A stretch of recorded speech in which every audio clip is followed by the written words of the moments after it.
How's it going? I'm Chris with PearsonCopy.com, and I'm here to help your brand make more sales with email. As a part of my 100 emails in 100 days breakdown challenge, I'm breaking down another email from Lomi.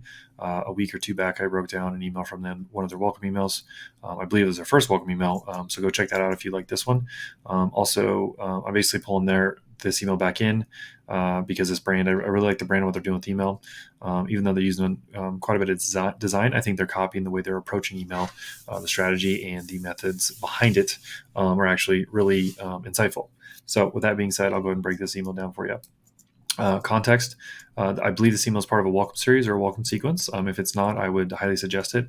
This is a great email just because it's basically taking one of the big objections or big questions that prospects or potential customers would have about Lomi, being a food and waste composter that basically goes on your counter or in your kitchen somewhere.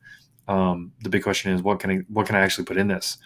This sounds too good to be true. I can't put a lot in it because it's just a small thing on my counter or in my kitchen. I need to know what I can actually put in this before I buy it, because I don't want to buy something I can only put like 10 things in, and I have a ton of food and waste that I could potentially put compost. And if I can't do this with Lomi, I'm not going to buy it. So there's an objection there, and Lomi's handling it really well, I think, with this email, and that's one of the big reasons why I chose it. So starting with their subject line, what exactly can go into Lomi? Again, that's the big objection, big question. Their from name, brand name, which is pretty standard, and then hello@meetlomi.com, which is pretty standard when it comes to brands and what they're sending with email. Like I've said in other videos, making this email come from an actual person, or making it feel like it comes from an actual person, or even to the point of people, if they do reply to this email, the feeling that they will get a response or that it's actually being read, that can be handled with the from line, from email, etc. So just some thought there is, if you can and your brand is able to make a couple emails in your welcome series or just in general come from an actual person as opposed to just the brand, that will build a relationship and earn trust from customers as you send them emails and build a relationship with them over time. As we move down the email, we have the Lomi brand name here. It looks like it's green on a white background. It's very easy to read and see, yep, I'm in the right place. This is the email I clicked on. It's not too intrusive to where it holds you at the top of the page. It's actually pretty small. So that's good. It gets you into the content, into the copy, into the sales message quicker without getting in the way. So after that, we go in here, going down to the basically restating the subject line, but in a more casual way. What can go in Lomi? And essentially, one of the big things I like about this graphic is it shows the picture of the things that can go. And these are probably the most common items that people ask about, which I would imagine it is. These are the 1, 2, 3, 4, 5. So what, six? Yeah, six things roughly that people ask about a ton. So they put those as the images in the things that can go into Lomi. Another way they may have figured this out is that these are the big food groups and types of things that people use in the kitchen. So we're going to say, yep, these are the big, most popular items that people use in these groups, and that's what we can go into Lomi. And it's a nice span. It's a nice range of things that could actually be put into the composter.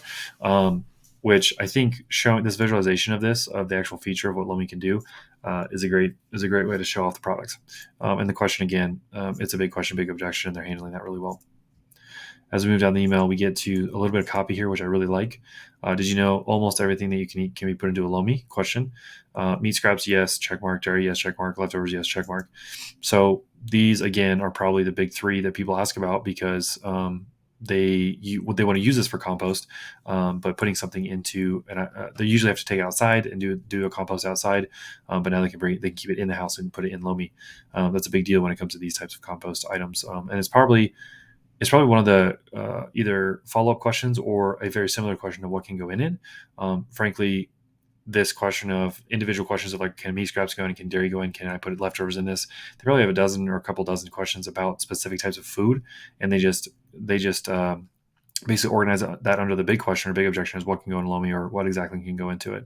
So that's one way you can do it too, is expand. If you get a series of questions that are organized under a certain theme or topic or function, ask a big question that covers all of it and use that as your lead. And that's one way you can bring the concept of what can actually go into this. And then as a complement to Lomi saying, hey, yeah, pretty much everything that you eat can go in as a compost into the composter. They created a guide that tell you which foods you can safely put into Lomi and what should be avoided. Click below to get the full guide. So two things here that I really like. Lomi, they're being transparent. They're saying, hey, not everything can go in, and we're going to give you a guide to tell you what can and can't, which is huge. Transparency is huge. It's a trust builder. The second thing is they're using education to gain loyalty and trust. So if they were just to leave this email at leftovers, yes, click here to buy so you can start putting composting, it's not as effective as this education piece of get the guide and let us give you the checklist of things you can and can't. Because think about this. Let's say I download this guide and look at it. Every time I see an item that's in my kitchen that I use for cooking, food, etc., that I could potentially compost, I'm thinking, yes, I can go into Lomi. Yes, I can go into Lomi. Yes, I can go into Lomi every single time. And also too, that also this also sticks in the brain as, after they're done reading the email, let's say they don't buy and they go cook dinner that night, or the next morning they're making breakfast. They crack some eggs, they use milk to mix in cheese, whatever, et cetera, et cetera. They're making food and they're thinking, oh yeah, I can compost this. And they go, oh, I need a Lomi now, because if I had that, I wouldn't have to go outside, or I'm going to save this in a trash can, or I wouldn't have to do X, Y, and Z if I had Lomi. So this guide, while it may seem simple and overdone or saturated in the market, if everybody's doing a guide, this one, I think strategically, is used to actually get into the conversation going on inside the customer's head when they're not looking at the product. And it becomes a part of their life because they reference Lomi when they come to the point of like, hey, I want to compost, I want to put this meat scrap away, I want to put this dairy, I want to put these leftovers somewhere, but I don't want to throw them away. I want to do something else with them. Lomi is part of that conversation now because of this email. So I think that's a great move with this guide. It's a strategic move. I believe if they didn't think of doing that, or if that's not the reason why they did it, then whatever reason they did, it makes sense. But that's the reason I would say this makes a lot of sense, and it's gonna work really well for them, I think. And then after they get the guide piece, are you ready to take garbage off your to-do? Are you ready to take garbage off your to-do list? Shop Lomi here. So the guide here, if you click through and download the guide, I'm sure there's probably a CTA to get products, etc. But also if they skip that and say, okay, they have a guide, whatever, that's cool, awesome.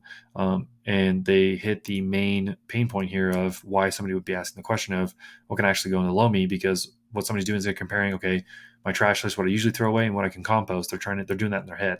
So that main pain point of take garbage off your list, to-do list, shop Lomi here. That's a one-liner that hits that pain right on the head. So, and it mentions it and it gets people to think about it. So with all that information there, they use the CTA, the one-liner of the CTA, to get them to shop. And that's how they end the email pretty much. And then they have the brand name again, Lomi, and then follow us on Instagram, and they try to bounce you through Instagram to see basically people using the product. In this email, I do think social does make sense, because the customer or the prospect is further up the buying journey. They're further back in the buying journey, so they may be aware of the problem.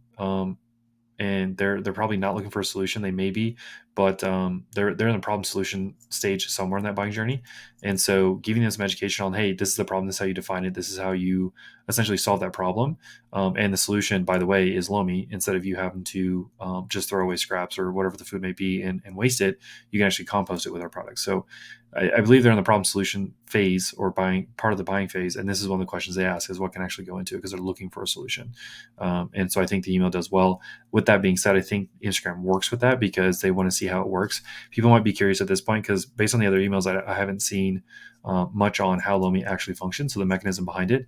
So getting them on social to see people using it is actually going to be a benefit, as opposed to maybe the first welcome email, your first 5, 10, 15% of people that sign up will actually buy. You're trying to get them to buy, not go to social, because they'll get lost on social because they're not connected to your brand yet. This is a couple emails in. I've been looking at their emails. I do understand what the product is, and I do understand how I could use it.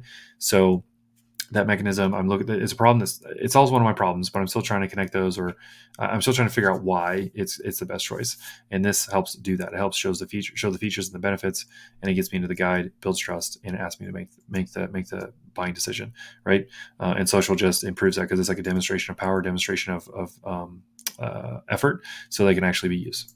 With that being said, the last piece here is the footer. Pretty standard, pretty small here, just to get out of the way and let the email do the work for it. So with that being said, those are pretty much the insights that I pulled away from this email.